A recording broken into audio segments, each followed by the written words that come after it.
On today's episode of Locked On Wild, Joel Eriksson Ek's offense might be coming around slowly this year, but his defense is as good as it's ever been, and I've got the stats to prove Hey, it. this is Matt Boldy, and you're listening to Locked On Wild. Hey, this is Marcus Foligno, and you're listening to Locked On Wild. You're Locked On Wild, your daily podcast on the Minnesota Wild.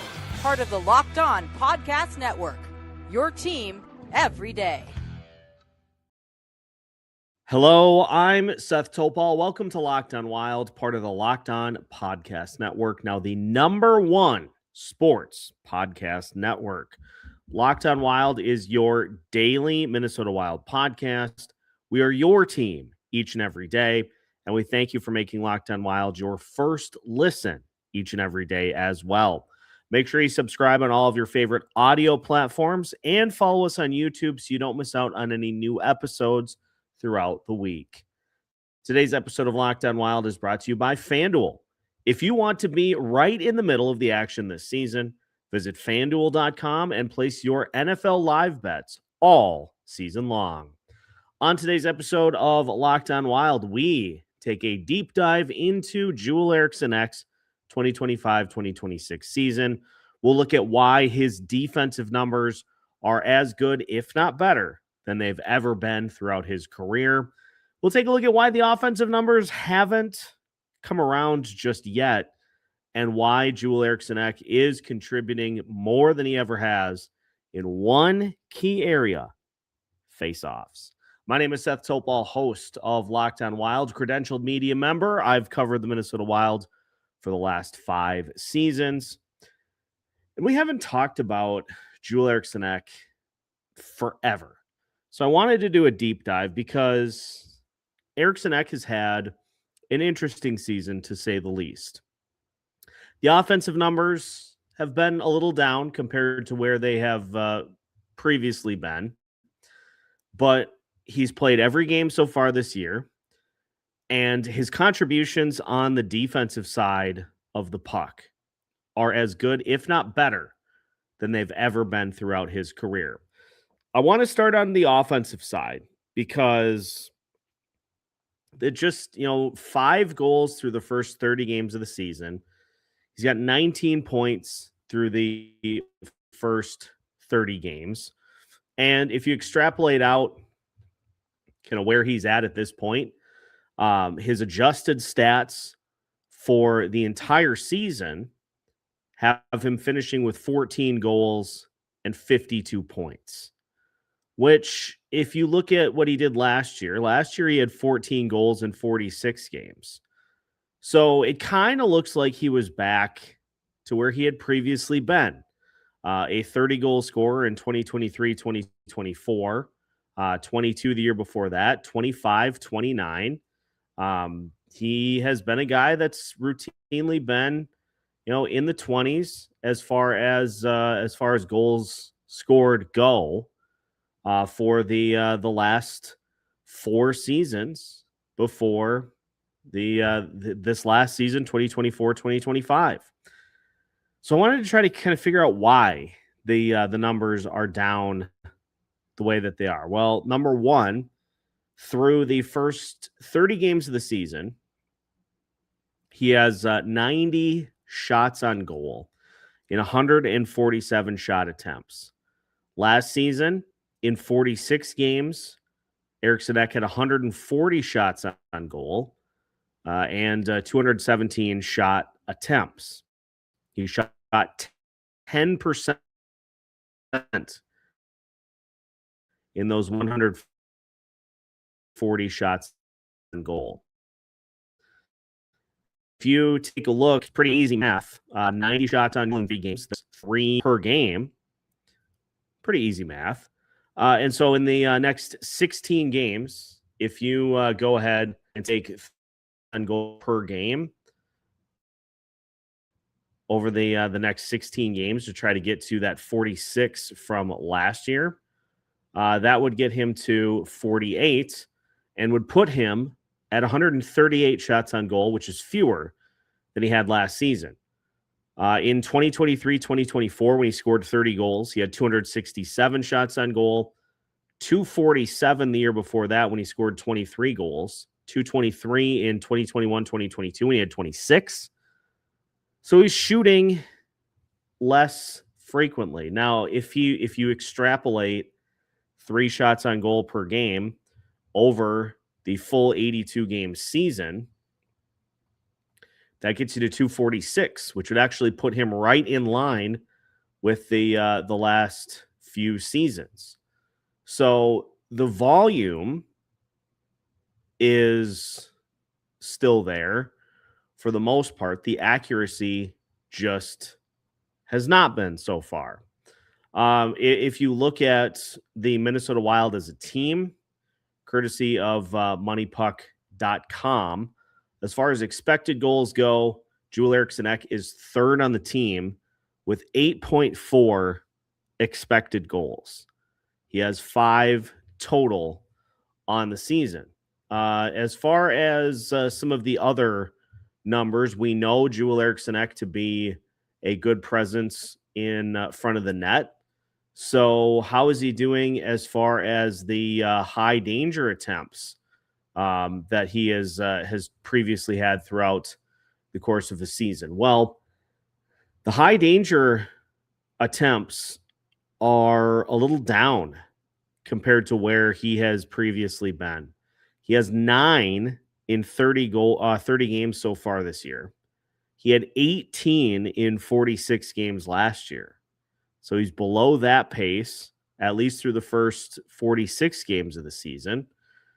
So not as many unblocked shot attempts in high danger as he's had in previous seasons. As far as the percentage of shots that miss the net, that has increased a couple of percentage points to 26.8% compared to 25.1 last year, 25.8 the year before. So a percentage point, which again, over the course of a full season, you go from having 93 shots that missed the net in his last full season, and through roughly a third of the year this year, he has 33. So he's on pace for more. It adds up over the course of a season. Even 1% more of your shots missing the net entirely, that can add up, and that can lead to those numbers dropping a little bit. So the numbers are pretty much in line with where they've been over the last few seasons. We just have not seen Eriksson Ek able to capitalize like he has in previous seasons. Still getting the attempts in low, just has not been able to bury them at the same rate that he has previously. I think another reason as to why his attempts have been why his shots and his goals are down compared to previous seasons is, honestly, I think Marcus Johansson has taken a few of those goals off the board from him. Think about where Marcus Johansson's been the last couple of seasons. 11 total goals the previous 2 seasons, and Matt Boldy playing mostly on that line with him. I think those guys have just been scoring more frequently. As far as the rebound shots go, which is another piece of Eriksson Ek's game that's his bread and butter, there just haven't been as many rebound attempts as we've seen over the last few years. Those guys are just scoring a little higher pace than they have. So if you're a little less accurate in the same amount of volume, and your line mates are grabbing a few of the goals that you would normally have, yeah, your goal scoring is going to be down a little bit compared to where it has previously been. But make no mistake, the other numbers suggest that Joel Eriksson Ek's performance has been every bit as good as the last few seasons. We're going to dive into the defensive statistics that Eriksson Ek has put together, including a list of players that he has absolutely clamped this season. That is coming up as we continue today's episode of Locked On Wild after this.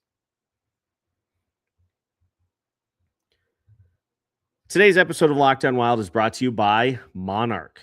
The holidays are amazing, but they can also get overwhelming fast. Travel, gifts, parties, year-end expenses. It's easy to lose track of your money this time of year, and that's exactly why Monarch has become such a game changer for me. If you want to keep your finances under control this holiday season, you need to be using Monarch. Rated Wall Street Journal's best budgeting app of 2025, Monarch is the all-in-one personal finance tool that brings your entire financial life together in one clean, simple dashboard. In minutes, you can check your net worth, link all your accounts, and keep track of contributions made before deadlines. Monarch makes money check-ins simple. Just a minute or two each week, and you are completely up to speed. And it's great for couples, too. Shared dashboards, shared goals, and fewer, how much did we spend? Conversations. Don't let financial opportunities slip through the cracks. Use code LOCKEDONNHL at monarch.com in your browser for half off your first year. That's 50% off your first year at monarch.com with code LOCKEDONNHL.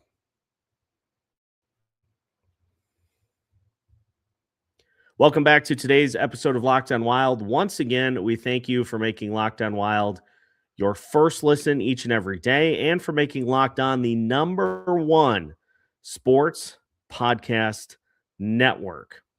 And those of you that have been with us from day one, if you're a true diehard Minnesota Wild fan, the everyday or all access tier is built just for you. You'll get one-on-one text access with me, all access episodes, ad-free, an exclusive newsletter, and 15% off the Locked On merch store. Just head to lockedonwild.supercast.com to join the Everydayer program and unlock the all access tier. You can also find the link in today's show notes. So the offense still coming around for Joel Eriksson Ek so far this season, but the defense, my word, the defense has been on another level. Take a listen to this, an article that was put together in the early part of December by Michael Russo and Joe Smith, taking a look at kind of what changed for the Minnesota Wild. Listen to these numbers for Joel Eriksson Ek and some of the centers that he has gone toe-to-toe with so far this year. Now, the key stat here is expected goals percentage. And the numbers are Joel Eriksson Ek versus this particular player compared to that player versus other Minnesota Wild centers. Because you're not going to get those matchups the whole time. You're going to have some times in which, that particular superstar player is going to match up with somebody else. So here are the numbers. We'll start with Nathan McKinnon. He had a 65% expected goals percentage. And what that means, once again, is when that player, in this case, Nathan McKinnon, is on the ice, 65% of the time, if there was a goal scored, it's going to be Nathan McKinnon. Those are pretty good odds. I would take those odds considerably with a player of Nathan McKinnon's caliber. When Nathan McKinnon was on the ice at the same time that Joel Eriksson Ek was on the ice, that expected goal percentage dropped to 51.1%. So you're talking about a 14% drop in expected goals with Joel Eriksson Ek on the ice at the same time that Nathan McKinnon was on the ice. Let's talk about Connor Bedard in the matchup that the Wild had most recently against Chicago. Bedard had a 58.5% expected goal percentage against centers not named Joel Eriksson Ek. Against Joel Eriksson Ek, that number was 14.8%. Clamps. Sidney Crosby. Now, this was a game that the Wild dominated. Sidney Crosby had an expected goal percentage of 31.8%, which is not a great number, but there was even a difference there. Against Joel Eriksson Ek, his expected goal percentage was 25.3%. So you're talking about a 6% drop there. in a game that the Wild throttled the Penguins. Still a 6% drop for Sidney Crosby. Sebastian Aho in a game that the Wild won against the Carolina Hurricanes. He had an expected goal percentage against all centers not named Joel Eriksson Ek of 42%. Against Joel Eriksson Ek, it was 37.5. Jack Eichel against non-Eriksson Ek centers had an expected goal percentage of 100%. Against Joel Eriksson Ek, 36.2. Leo Carlsson, 100% expected goal percentage against non-Eriksson Ek centers. Against Joel Eriksson Ek, 25.4%. And Macklin Celebrini, think about what he has done to the Minnesota Wild throughout his young Sharks career. 57.4% expected goal percentage against non-Eriksson Ek centers. Against Joel Eriksson Ek, 3.9%. So a pretty solid list of high-end centers. And there is a noticeable percentage with Joel Eriksson Ek on the ice compared to when he is off it.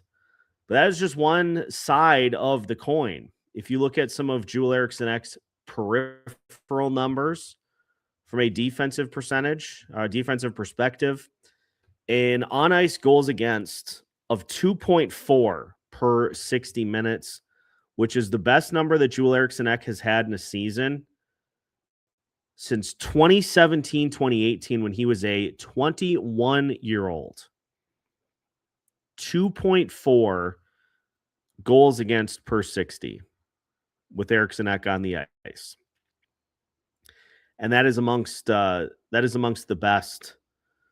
That is in the, I think, top 50 of forwards, if I read that correctly, in the entire NHL as far as goals against per 60. In 5-on-5, that number drops to 1.5, which is the best that Joel Eriksson Ek has ever had in a season. 1.5 goals against per 60 minutes in 5-on-5 play. In all situations, it's 2.4. As far as some of the other numbers go, his defensive point shares through 30 games this season at 1. He had 1.4 all of last season in 46 games. So he's on pace to break that. His career high as far as defensive point shares go is 2.5. He's already got a full point on the defensive side of the ice through the first 30 games of the season. I mean, I could continue to go on and on and on and on about what he has done on the defensive side of the ice. And it's just like you are taking away, maybe taking away is not the right word, but you are making it substantially harder for basically your top option on the opposition. Substantially harder for that top option to get the puck in the net. Substantially harder. Now, if we take that a step further and look at the offensive lines throughout the entirety of the NHL, actual goals against per 60 minutes. I'm going to find the Minnesota Wild on this list. In 147 minutes played together. So let's move the guidelines here. In 147.4 minutes played together in 17 games, the Matt Boldy, Joel Eriksson Ek, and Marcus Johansson line has been on the ice for 2 goals against. That is a .81 goals against per 60 minutes. That is second in the entire NHL, just behind the Jeannot, Kastelik, and Mienton line for Boston, and tied with Fogle, Deneau, and Moore for the Kings. Second in all the land as far as 5-on-5 goals go this season. Just 2 allowed in 17 games. So that is a combination that you can throw at just about anybody, depending on what their top line combination looks like. Some of the other line combinations that Joel Eriksson Ek has been a part of here this season, the Matt Boldy, Joel Eriksson Ek, Kirill Kaprizov line, which has played 73 minutes so far this year. They have a 1.62 goals against average, or goals against per 60 minutes. Boldy, Eriksson Ek, and Tarasenko, they have a 2.39 in 50 minutes of time on ice together. And if we go to just all the line combinations, Joel Eriksson Ek is part of, again, some of the top choices in those fields. Just one of the best, stingiest lines in the entire NHL. And it's largely because of what Joel Eriksson Ek has done so far this year. And to think, he was recently voted by The Athletic as having one of the most punchable faces in the NHL. Well, I think we've seen enough of that to know that, yes, he takes more abuse, more punishment than most anybody in the entire NHL. And he just keeps going about his business. Now, there is one part of Joel Eriksson Ek's game that we've seen steady improvement in over the last few years, and now finally this year, it seems like it's been unlocked. Face-offs. Because I'm here to tell you, 5-on-5, Eriksson Ek is below 50%. But on the season, his face-off percentage is above 50%. We got to take a look at how he has done on special teams. We'll talk about that as we continue today's episode of Locked On Wild after this. Today's episode of Locked On Wild is brought to you by FanDuel. NFL Sundays move fast. One big play, and suddenly everything feels different. That's what makes live betting with FanDuel so exciting. You're not just watching the game, you are reacting to it in real time. With FanDuel, you can place bets as the action unfolds. Every drive, every momentum swing, every highlight moment. My favorite aspect of betting on the NHL, anytime goal scorers. You know, the spreads and the money line get a little complicated with the NHL because you're talking about goals as far as instead of actual points. So anytime goal scorer is just an easy route to go. You can watch for the whole game, and it keeps the excitement at an all-time high. The Minnesota Wild playing the Dallas Stars tomorrow. Kirill Kaprizov, Jason Robertson, forever linked to the Calder Trophy chase from the 2020-2021 season. How about Kirill for an anytime goal during the game against the Stars? That's my pick, my prediction for tomorrow's game. So if you want to be right in the middle of the action this season, visit FanDuel.com and place your NFL live bets all season long. FanDuel, the game moves fast, and so can you. Final segment of today's episode of Locked On Wild. Once again, we thank you for making Locked On Wild your first listen each and every day, for making Locked On the #1 sports podcast network. And if you're curious for more on the Everydayer Club, head to the show notes. Locked On Wild is bringing you access like never before. So make sure to check out the Everydayer Club once again, lockedonwild.supercast.com, so you can join in on the fun. So Joel Eriksson Ek playing really good defense this year. Offense is still coming along, but hot dog, wouldn't you know it? the faceoff numbers have improved this season. Joel Eriksson Ek on the year has won faceoffs at a 51.4% clip. Now, compared to what we have had from the Minnesota Wild over that span, over the last few years, Eriksson Ek has only had 1 year throughout his entire career in which his faceoff numbers have gone backwards.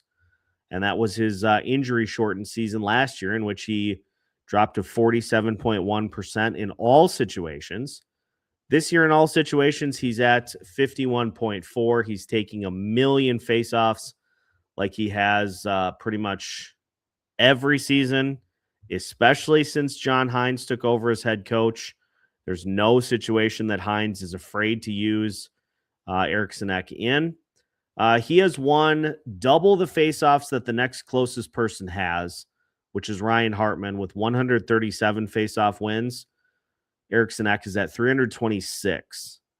And the only other players, Nico Sturm above 50%, Ben Jones above 50%, Marco Rossi and Ryan Hartman are in the 40s. Rossi at 48.6, though.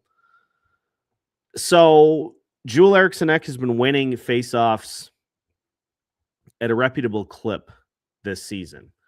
But in the key situations, the numbers get even better. Eriksson Ek's faceoff numbers will start at 5-on-5. His faceoff winning percentage in 5-on-5 is 47.9%, which actually would be a career high, which is tied for the 2022-2023 season.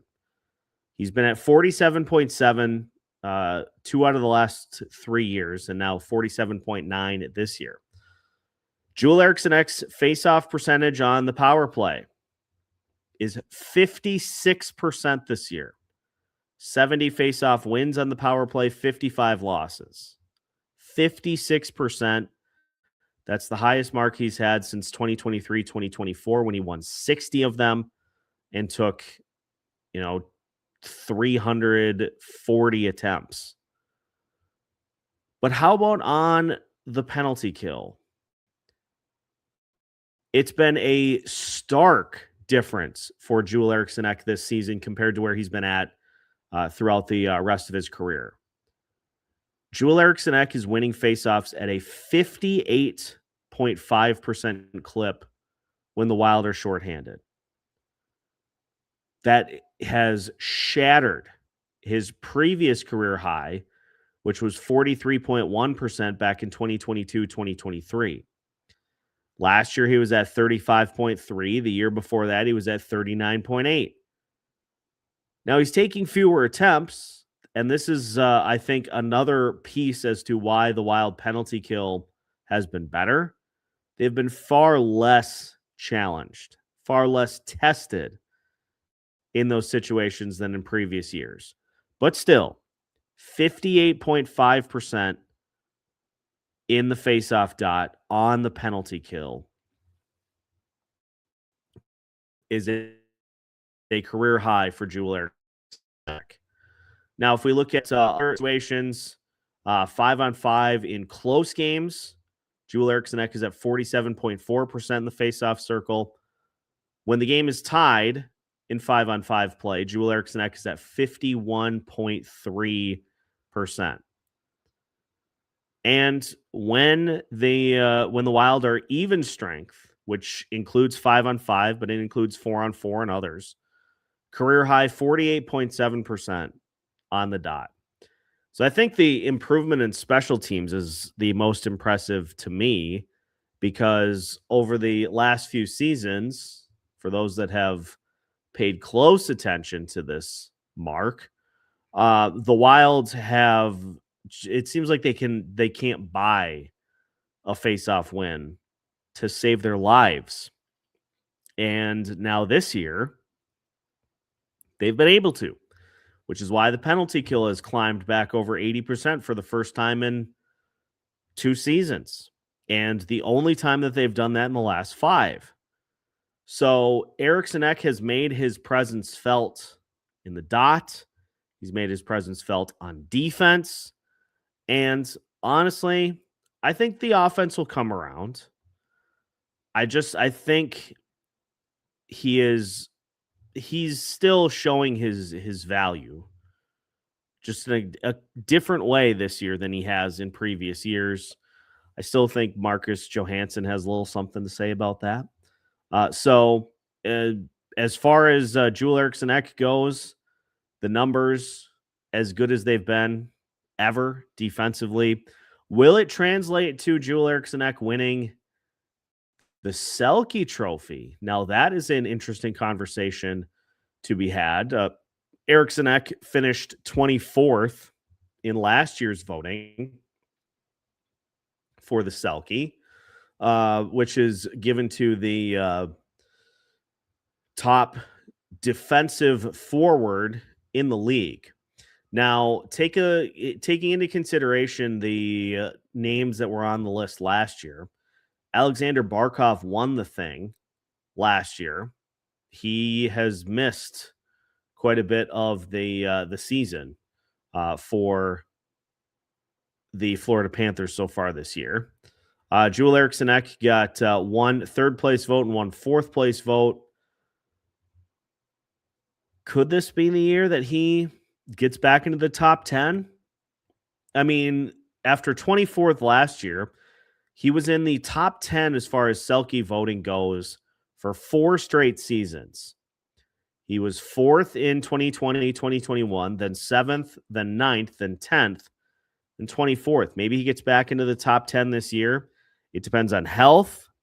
And if he can continue to do what he did against Nathan McKinnon, Connor Bedard, Sidney Crosby, Sebastian Aho, Jack Eichel, Leo Carlson, and Macklin Celebrini, if he can continue to do that against those caliber players, this will be the best chance that he has to win it over the course of his career. So we'll keep an eye on it, but Joel Eriksson Ek, the defense always plays, and it's playing nicely so far this year.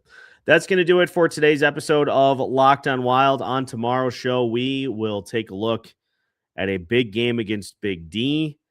Dallas Stars coming to Grand Casino Arena for a chance to flex their muscles. We'll see if the Minnesota Wild can respond in kind, despite many injuries to the lineup. We'll talk it all through as we get you ready for game day tomorrow night. Make sure you subscribe on all of your favorite audio platforms and on YouTube so you don't miss out on any new episodes throughout the week. You can find the show by following us on all of your favorite social media platforms at Locked on Wild. We are on Facebook, X, Instagram, TikTok, all the main platforms. You can find additional content in those spots. And did Locked on Wild make your Spotify Wrapped? I know Cassie posted hers on X. Big shout out. Thank you for the support. 7,000 plus minutes listening to Locked on Wild this past year. Incredible stuff. Prove it on social media to secure a free month of our brand new Everydayer Club. Just tag the National Locked On Podcast Network account on any social media platform, and they will drop you a code. Be one of the first to join the Everydayer Club to get your favorite show ad-free and exclusive access to the members-only Discord channel. For those of you on video, we'll send you to the first ever 24/7 National Locked On Podcast Network YouTube channel. On audio, make sure you find your second listen, which is NHL Game Night, courtesy of Locked On NHL. We'll see you for the next episode right here on Locked on Wild, your team every day.